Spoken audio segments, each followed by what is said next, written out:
Blackshaw, and I've been watching Mad Men, and I had read someplace where there was some tie-in or reference to BBDO, and it seems that after reading it, I can agree. There were several parallels.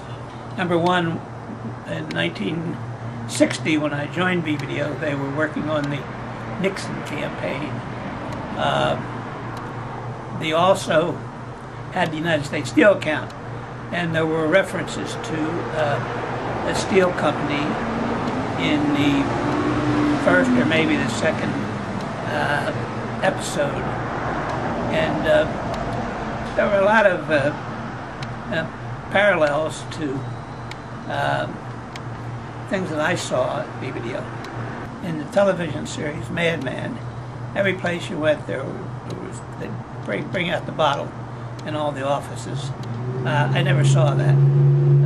There was a supervisor in Detroit who ran the office, had a bottle, and every once in a while later on he might invite people in for a drink. But the other thing that I noticed was they were sitting around all dressed up, supervisors and account management, trying to come up with an idea. Well, I'm sure occasionally something like that happened. Most ideas and copy ideas were built in conference rooms with copywriters and art directors, and over a lot of screaming and arguing and many ideas coming forth, not something that came off the top. As a matter of fact, there was one sequence where there was a steel company involved. I think it was Bethlehem Steel they were talking about. And again, they were presenting to the client these ideas which had been developed by 2 or 3 management people.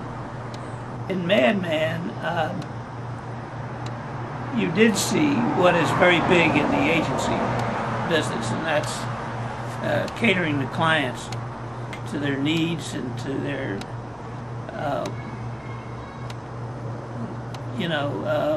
entertaining. Entertaining was a big thing. The clients. Client luncheons, of course, have a reputation all their own. And how many people is 3 martini lunch was almost invented in the advertising business, I guess. But it was really a place where who your grandfather was, made a lot of difference. If you looked at the names, I always remember how factual this is. They always had names, as Murphy would say, they always had the last name first. It was always Templeton Hargraves III, and names like that, and Thurston Charles McGee. There was a whole bunch of those people like that. Definitely elitism, and I always remember George Vonderland telling the story about presenting to a new young account executive a schedule, a media schedule. I forget what the account was, but it called for Sunday afternoon spots. I guess they were radio spots out in Long Island, and the young account executive said, "Wait a minute, hey, hold off.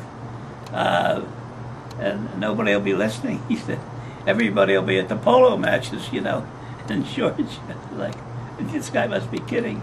The young guy was serious. The television series Mad Men, it really dials up some thoughts on elitism and anti-Semitism. In New York, there were a few Jews that I knew of, very few, in management positions at that time. In Pittsburgh, there were none. In Chicago, I didn't know any. In Detroit, I didn't know any. And certainly when I came to BBDO Los Angeles, I didn't know any. It was a very waspish environment.